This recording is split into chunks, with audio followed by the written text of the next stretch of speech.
কালকে যে মর্মান্তিক ঘটনা গেল, দেশে যে রাষ্ট্রীয় শোক যে ঘোষণা করা হলো, শিক্ষা প্রতিষ্ঠান তখনও চুপ ছিল। সে তো আমাদের ছাত্রীদের পক্ষে তখন কোনো কথা বলেনি। সে রাত 2টা 3টে 4টা বেজে তখনও সে চুপ ছিল। আমাদের যে পরীক্ষা স্থগিত করা হয়েছে, এটা আমরা কিনে উপদেশের মাধ্যমে কেন জানবো? শিক্ষা প্রতিষ্ঠান কেন চুপ ছিল? আমাদের জানানো হয়েছে যে লাশের সংখ্যা 19 থেকে 20 জন, কিন্তু আসলে তা না। ওই স্কুলের ওই কলেজের শিক্ষার্থীরা ঘোষণা দিয়েছে লাশের সংখ্যা 100 প্লাস, এর ঊর্ধ্বে। কেন সেটা বন্ধ করবেন? আমাদের দাবি লাশের সংখ্যা গুম করা যাবে না, নির্ভুল লাশের সংখ্যার হিসাব দিতে হবে, আহতদের হিসাব দিতে হবে। যেসব পরিবারটা ক্ষতিগ্রস্ত হয়েছে, আমাদের বাবা মা আমাদের অনেক স্বপ্ন নিয়ে স্কুল কলেজে পাঠায়, আমরা অনেক স্বপ্ন নিয়ে এখানে আসছি। তাদের যে ভবিষ্যৎ নষ্ট হয়েছে, এই দায়বদ্ধতা তাদের দিতে হবে। যেই বিমানটা বিধ্বস্ত হয়েছে, ওইটা 1966 আর 76 এর মডেল। এত পুরনো একটা মডেল, যেটা 2007-এ অন্যান্য কান্ট্রি বাতিল করছে, বাংলাদেশ কেন সেটা 2013-তে কিনবে? সেইটা দিয়ে এখানে যুদ্ধ প্রশিক্ষণ হবে।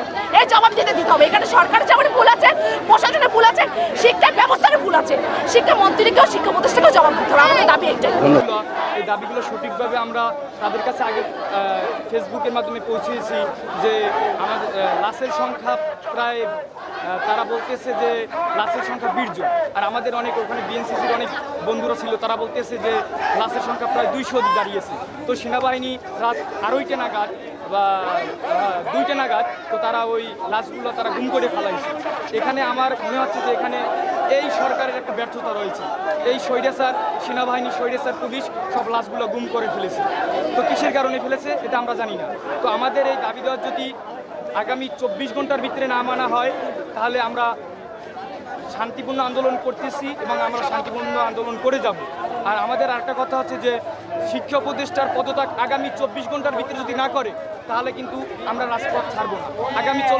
আগামী 24 ঘন্টার ভিতরে শিক্ষা উপদেষ্টার পদত্যাগ করতে হবে এবং এই হত্যাকাণ্ডে যারা জড়িত, যারা লাশ গুম করে ফেলেছে, তাদের আইনের আওতায় আনা হোক। আপনার নাম পরিচয়? আমার নাম মোহাম্মদ তানিউল ইসলাম, অমৃতলাল দে মহাবিদ্যালয় ভার্সিটি পরীক্ষা। তো আমাদের এই দাবি দেওয়ার যদি আগামী 24 ঘন্টার ভিতরে না মানা হয়, তাহলে আমরা শান্তিপূর্ণ আন্দোলন করতেছি এবং আমরা শান্তিপূর্ণ আন্দোলন করে যাব। আর আমাদের আরেকটা কথা হচ্ছে যে শিক্ষা উপদেষ্টার পদত্যাগ আগামী 24 ঘন্টার ভিতরে যদি না করে, তাহলে কিন্তু আমরা রাজপথ ছাড়ব না। আগামী 24 ঘন্টার ভিতরে শিক্ষা উপদেষ্টার পদত্যাগ করতে হবে এবং এই হত্যাকাণ্ডে যারা জড়িত, যারা লাশ গুম করে ফেলেছে, তাদের আইনের আওতায় আনা হোক।